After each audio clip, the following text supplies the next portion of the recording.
the another episode of Fireside Chat presented by EduBridge, which is India's leading workforce development platform. I hope you all are doing well. My name is Yasmin Khan and today I am representing EduBridge. We are joined by our honorable guest for today's session.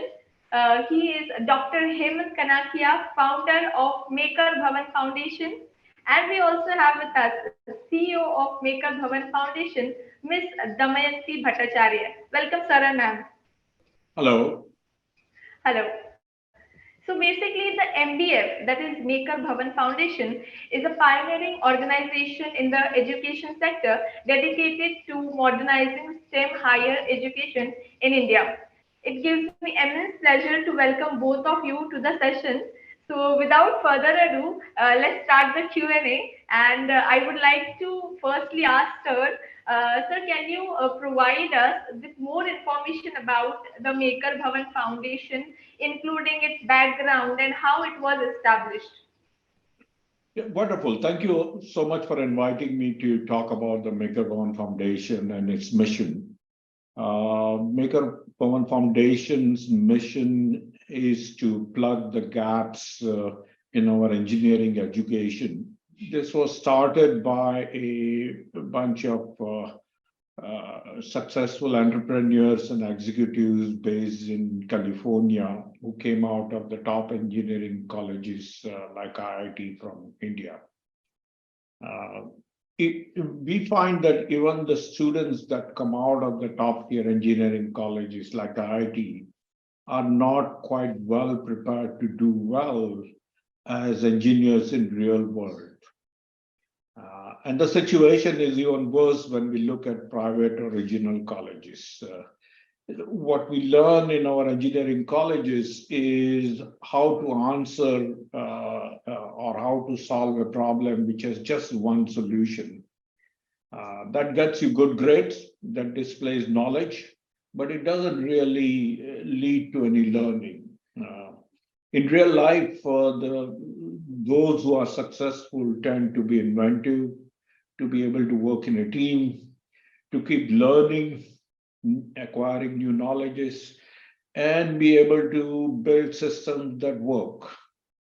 I think our aim is to fund and nurture programs in colleges that make students learn by doing, taking ideas to all the way to the working prototype, learning to invent, and develop soft skills like effective communication, critical thinking. Sorry, I gave you a very long idea of what we do. This is actually a California-based charity foundation supported by a whole bunch of engineering alums. Great, sir. Good to know, and thank you for sharing the journey with us.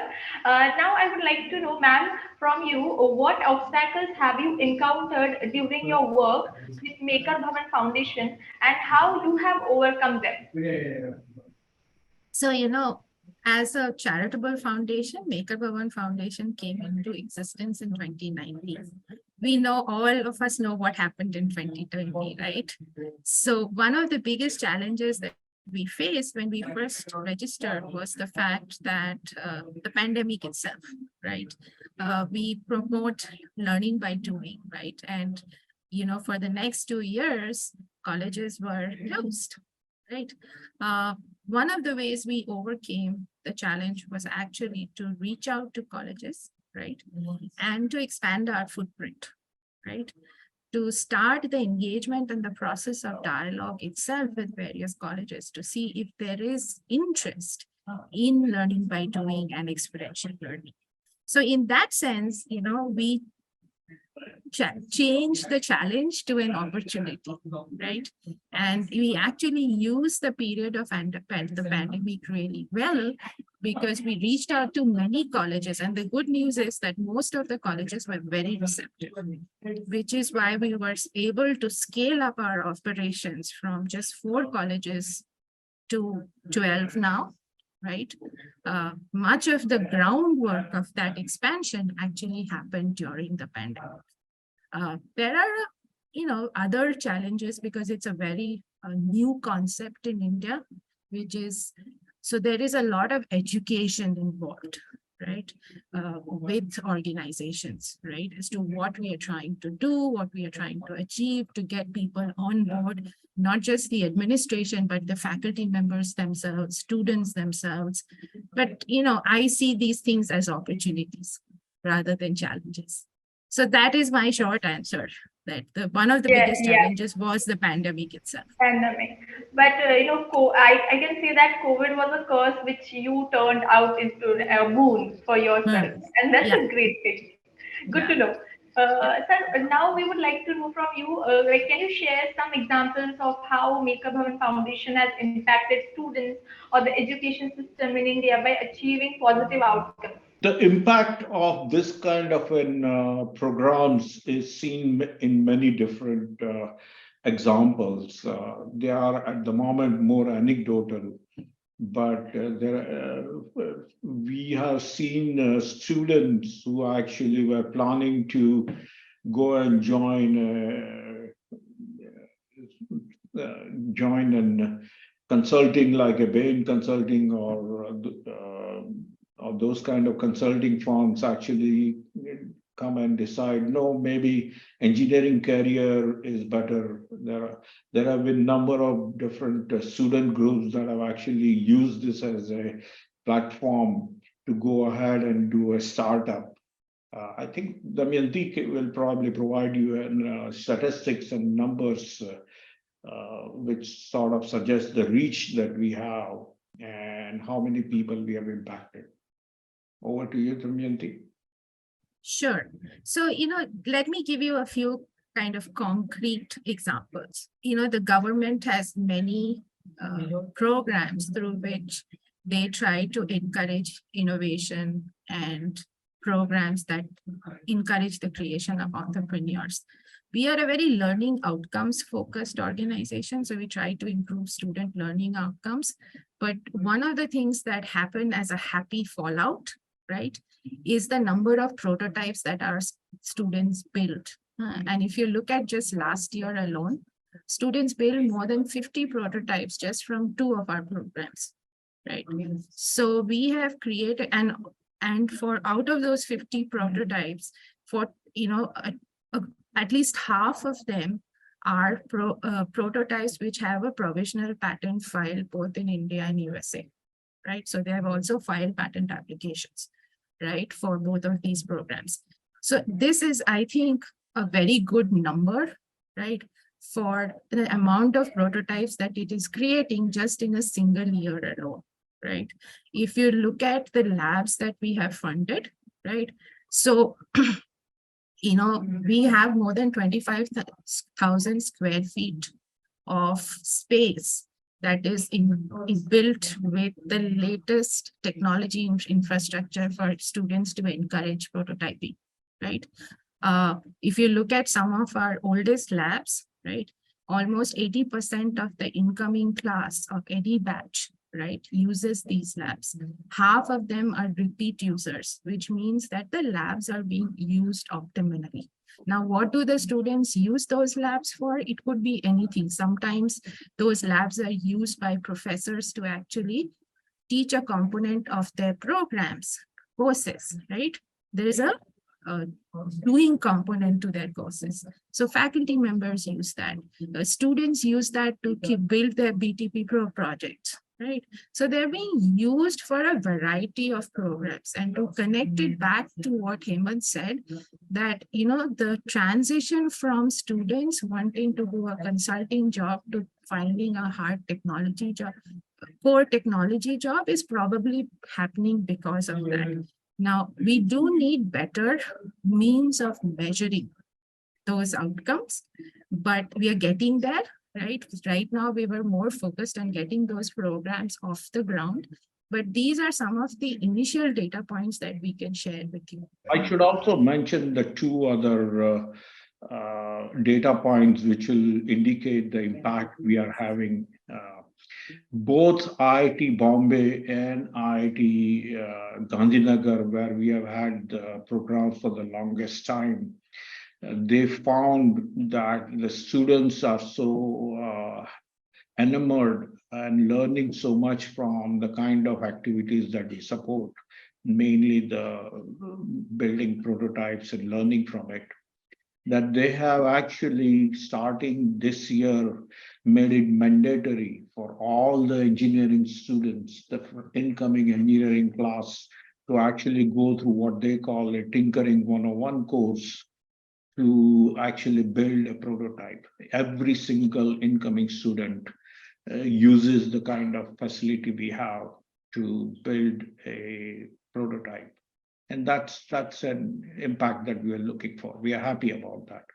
The students have actually found these courses, which are project-oriented courses, quite popular. In fact, the two facilities we have funded, which use the latest pedagogy for active learning, are those classrooms are fully booked all the time, and there is a demand from putting up from the institutions in many more of those that we are looking at. So I think both the students and the faculty members love the fact that we are moving away from facing the blackboard and lecture style of learning to that of actually doing something and learning out. And just to Okay. add to what Yeah. Yasmin, to what Hemant said, Sure. we don't charge the students, right?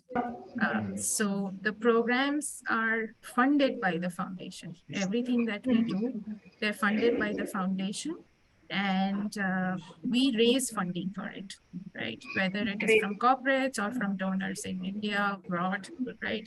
So that students actually get the benefit. Like if you look at the Invention Factory program, which is what I was talking about just earlier, students get 6 weeks to work on dedicatedly on something, right? For which everything is paid for by the foundation, from their travel to their stay to their,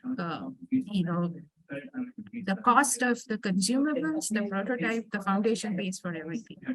So the student pays for nothing, not even his travel. Okay, good to know. Ma'am, can you give us like what advice would you give to the students who are seeking ways to measure their success, and what metrics do you believe students should use as their success? Let me fill that question first. Sure, sure. The primary advice I would give to the students is, don't look at your joint entrance exam ranks or the grade point average as likely to be a predictor of a success in your future. When we have when we have gone out and started working, what seems to be much more important are some of the skills that we teach. So my advice to the students would be, don't take our word for it. Go talk to your seniors who have been out into the real job for 4 or 5 years or so, and ask them, what is it that the employers actually value about you? Is it the thermodynamics equation that you learned? Or is it your ability to work in a team? Is it your ability to be inventive? And that's when they would realize that those are the things that we learn from each other while in college, but it would be nicer if we learned it systematically while in the college through the coursework. So that's my advice to them. My next question to you would be, sir, how does technology play a role in STEM education, and what methods does the Maker Bhavan Foundation employ to leverage technology to improve learning outcomes? So the cognitive science in the last decade or so has discovered what are the effective learning techniques. They are the blackboard-based people or the professors standing in front of the students and giving lectures and occasionally giving them exams is seen as the least effective way of teaching or learning. And so in reaction to that and taking advantage of the cognitive science results, People have developed variety of active learning pedagogy, which basically involves the students in an interactive way, and at times leads to self-discovery of the knowledge. We have followed the active learning in many of the courses that we have designed on the soft skill impartation. That was actually designed with the help of renowned professors from Harvard University from US. And that is one aspect of the technology. It's more about how you teach and not the tools which there are tools that exist. There are many such tools. It's how you teach them that's important. Similarly, the technology itself, I wouldn't say play as much of a role, but we encourage people to actually have a different setup in a classroom. So people are sitting in a collaborative fashion, working in a group, and working with their hands. So not exactly a technology, but there has been a startup. There have been tools like when once offered by Yellow Deals or the Zoom or the Microsoft Teams, which can be used for those kind of things. Okay, sir. Yeah, Damayanti, if you wish to add. So just to add now, visualize a classroom. What does a traditional classroom look like? A traditional classroom looks like a lecture style seating, right? Where the teacher stands at the head of the class and the students are in rows, and the transmission of knowledge is one to many, right? And the kind of education that we are promoting, is where a classroom where there are no blackboards, right? There are whiteboards, right? And then there are circular seating, right?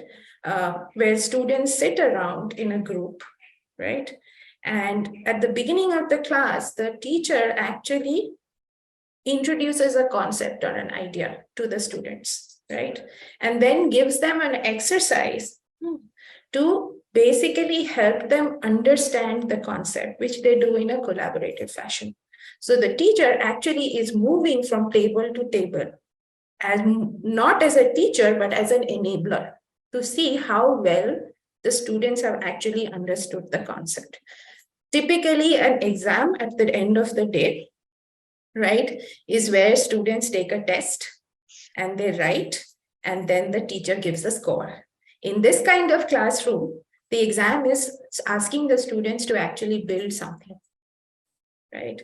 Using what the students have learned during the class, where they actually go to a lab and build something. And again, the building is in a team, right?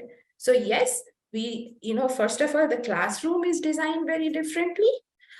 We give them the tools and the technology so that they can actually implement what they have learned through a prototype or a product or whatever, right?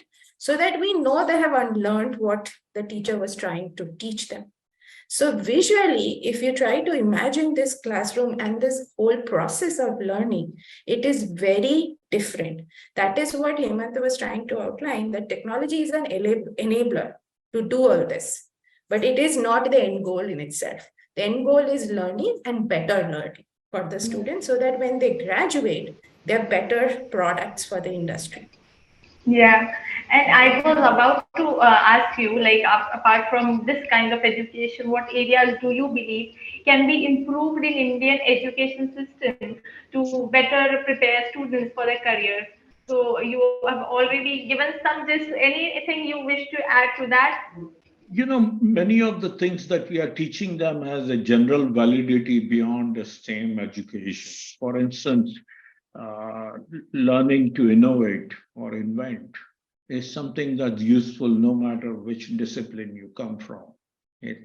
And similarly, learning to effectively communicate your ideas or thinking critically of the problems at hand and the problem solving, or having a financial literacy, which are all the courses we offer, is again preparing students for a career, which are also not exactly STEM as much as really how do you actually be successful and more employable in when you get out. Yeah. So the very last question of the session for both of you, that what message you would like to convey to all the students out there for their personal and their career growth? Starting with Sir. I think my message to the students is twofold. One, you have to learn to be innovative. I think an innovation is not a one-shot effort. A habit of innovation is like a muscle. If you don't exercise it enough, then you are going to remain weak. And actually, anybody can learn to strengthen that things. And you will find that it would actually give you a lot of joy, but it will also further your career very rapidly. That's one of the things I would tell them. The other thing that I would give as a message to them is saying pay a lot of attention to the skill set, which actually makes you a very effective member of a team. Most of the things in the real world is accomplished by a team. It's not a solo effort. And being a team is not just about a team leader and that I'm going to go to MBA school and become a manager. It's more about how do I work in a team that is effective in producing the outcomes you want. A contributor, as well as someone who works well with others, will go far in their career. So those are the two messages I would give them. Thank you, sir. Ma'am, if you want to add to it. And so I'm going to add something which is slightly more in a lighthearted vein. Don't be FOMO. Students come into college and then they spend 4 years in fear of missing out. So they will do whatever is the current, rage in their campus, right? Instead of looking at what they really want to do or what they like, right? So I think instead of doing what the others are doing, college is really a time for self-discovery. Don't spend all your time in the college trying to think about what is the job and the fancy salary that I'm going to get. The job will come anyway, right? Sooner or later. Try to use that time also to enjoy college life and also to find out what is it that you are interested in and you're good at, right? Because if you're interested in, chances are that you will be good at it, right? The other thing is, current world is such that whatever you learn in class is probably going to be obsolete in another 5 or 6 years anyway, because technology is growing at such a fantastic speed. So the one skill that they really need is have to be a lifelong learner. So instead of just picking up skills that will help you 2 years down the line, spend some time learning how can I be a lifelong learner? Because that is the one skill that you will really need for the next your working life. Because whatever you're learning now is not going to be relevant for very long. Thank you so much for a beautiful message, I must say that. So with this, we are at the end of our session. So firstly, once again, thanking Dr. Hemant Kanakia and Ms Damayanti Bhattacharya for your sharing your valuable insights, your time, and your knowledge with us. We are very grateful for your presence. I hope you also like the conversation. Very much. Thank you. Thank you so much, Yasmin. Thank you, sir. So I would also like to express my gratitude to our audience for watching this video. If you enjoyed this conversation, please do like, share, subscribe our channel for more such informative sessions. Until then, this is Yasmin Khan signing off. Thank you.